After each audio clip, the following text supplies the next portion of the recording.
सुन्दरि माधवी चन्द्र सहोदरि हेममयी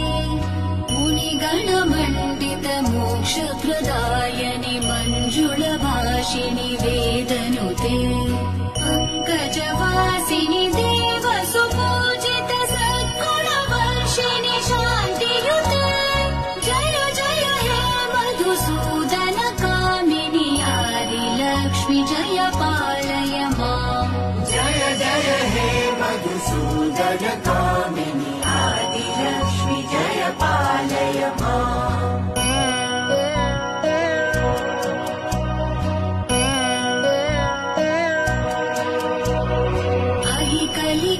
कलिकल्मषनाशिनि कामिनि वैदिकरूपिणि वेद